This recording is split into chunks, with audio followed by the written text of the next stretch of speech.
ఎన్టీఆర్ ఈ దేశం కోసం పుట్టిన దేశోద్ధారకుడు. ఆయన దేశోద్ధారకుడు సినిమా తీశాడు కాబట్టి దేశం కోసం పుట్టారు అంటే మనం నమ్మాలి.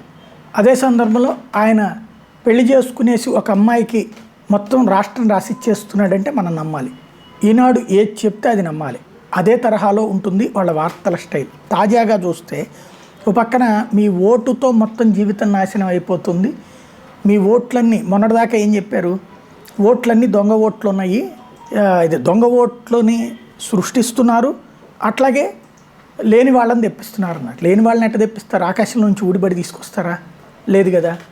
పాయింట్ ఏంటి, వాళ్ళ ఓట్లుంచి ఇతర రాష్ట్రాల్లో ఉన్న వాళ్ళది, ఇతర దేశాల్లో ఉన్న వాళ్ళే ఎదుటి వాళ్ళకి తీసేయించాలన్నట్టు అటు వైసీపీ ప్రయత్నించింది, అటు తెలుగుదేశం ప్రయత్నం, కానీ వన్ సైడెడ్ రాసుకొచ్చారు. ఇప్పుడు సీన్ కట్ చేస్తే అసలు పాయింట్ ఏంటి, ఈ ప్రధానమైనటువంటి అంశం కనబడుతున్నటువంటిది చనిపోయినటువంటి వాళ్ళవి ఉన్నాయి, లేకపోతే అక్కడ లేనటువంటి వాళ్ళవి ఉన్నాయి అంటూ ఇవాళ కొత్తగా ఓ వార్త రాసుకుంటుంది. మీ ఓటుని ఓడించాలని మృతులు వలస వెళ్ళిన వాళ్ళ పేర్లు కొనసాగింపు. మొన్నటిదాకా ఏమన్నారు, వలస వెళ్తే తీసేస్తారా, అక్కడ ఉంటే మాత్రం వాళ్ళకి ఈ రాష్ట్రంతో సంబంధం లేదని రాశారు.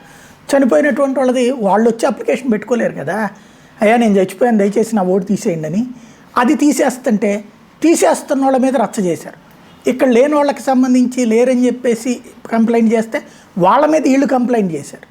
ఇదంతా చేసి ఇప్పుడు మేము పరిశీలిస్తే గ్రౌండ్ లెవెల్లో బోల్డ్ అని దొరికినాయి అంటున్నారు. మరి అదే కదా వాళ్ళు చేస్తుంటే చేయనీయకుండా ఆపింది. మొత్తం ఒక వ్యవస్థని చిన్నాభిన్నం చేయడం, పత్రికలను అడ్డం పెట్టి ఎలా చేయొచ్చు, మాకు ప్రయోజనం కావాలి లేదా ఎదుటి వాళ్ళని నాశనం కావాలంటే ఎట్లా చేస్తారో వీళ్ళు స్పష్టంగా కనబడుతోంది.